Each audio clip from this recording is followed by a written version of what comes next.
ایک گاؤں میں ایک لڑکی رہتی تھی جس کی یہ ڈیمانڈ تھی کہ شادی اس سے کرے گی جو شخص اسے باپردہ رکھے گا۔ ایک نوجوان اس شرط پر شادی کے لیے راضی ہو گیا۔ دونوں کی شادی کر دی گئی۔ وقت گزرتا گیا، یہاں تک کہ ایک بیٹا پیدا ہوا۔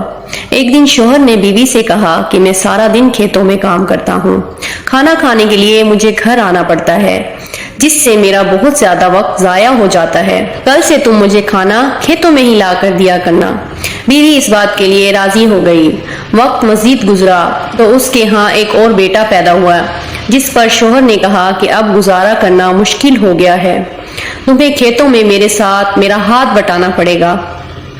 بیوی اس بات کے لیے بھی راضی ہو گئی، لیکن وہ دل سے خوش نہیں تھی کیونکہ اب وہ بے پردگی تک پہنچ گئی تھی۔ تیسرے بیٹے کی پیدائش پر اس کا شوہر اسے مکمل بے پردگی تک لے آتا ہے۔ وقت گزر گیا اور اولاد بڑی ہو گئی۔ ایک دن یوں ہی بیٹھے شوہر ہنسنے لگا۔ بیوی نے پوچھا کیا بات ہے، کیوں ہنس رہے ہو؟ تو شوہر کہنے لگا کہ تم بہت پردہ کرتی تھی، آخر کار تیرا پردہ ختم ہو گیا۔ کیا فرق پڑا تجھے پردے سے؟ بے پردگی بھی تو ویسے ہی گزر رہی ہے۔ بیوی نے کہا کہ تم ساتھ والے کمرے میں چھپ کر بیٹھ جاؤ، میں تمہیں پردے اور بے پردگی کا فرق سمجھاتی ہوں۔ شوہر نے کہا ٹھیک ہے، اور وہ کمرے میں چھپ کر بیٹھ گیا۔ بیوی نے اپنے بال بکھیرے اور رونا پیٹنا شروع کر دیا۔ پہلے سب سے بڑا بیٹا آیا اور ماں سے رونے کا سبب پوچھا۔ ماں نے کہا کہ تیرے باپ نے مجھے مارا ہے۔ بیٹے نے کہا تو کوئی بات نہیں، وہ آپ سے محبت بھی تو کرتا ہے، آپ کا خیال بھی تو رکھتا ہے۔ اس نے ماں کو سمجھایا اور چلا گیا۔ بیوی پھر سے رونے کی ایکٹنگ کرنے لگی اور دوسرے بیٹے کے آنے پر اسے بتانے لگی کہ تیرے باپ نے مجھے مارا ہے۔ بیٹے کو غصہ آ گیا، اس نے باپ کو برا بھلا کہا اور ماں کو سمجھا کر چلا گیا۔ اب تیسرا بیٹا گھر میں داخل ہوا تو بیوی پھر سے رونے لگی۔ چھوٹے بیٹے کے پوچھنے پر اس نے بتایا کہ تیرے باپ نے مجھے مارا ہے۔ یہ سنتے ہی وہ غصے سے آگ بگولا ہو گیا اور اونچی آواز میں گالیاں دیتے ہوئے ڈنڈا اٹھا لیا اور کہنے لگا کہ اب باپ کی خبر لیتا ہوں۔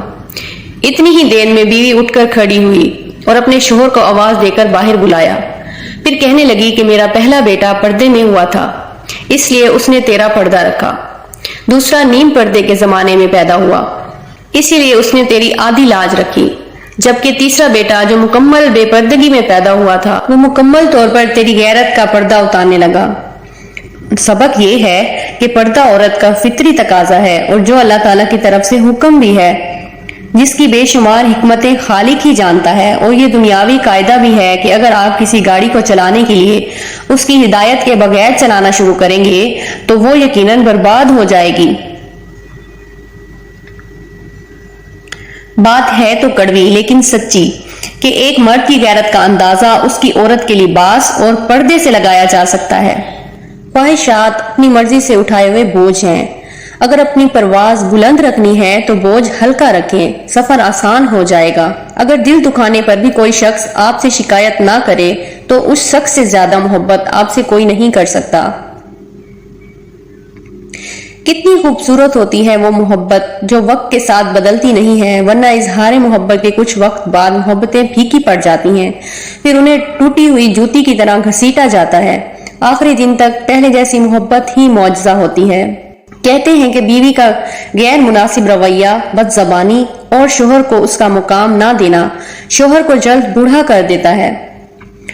کوئی مکمل کسی دوسرے جیسا نہیں بن سکتا اور بدلنا ضروری بھی نہیں ہے۔ ایک دوسرے کو سمجھنا ضروری ہے، ایک دوسرے کا احترام ضروری ہے، محبت ضروری ہے اور سب سے بڑھ کر اعتماد ضروری ہے۔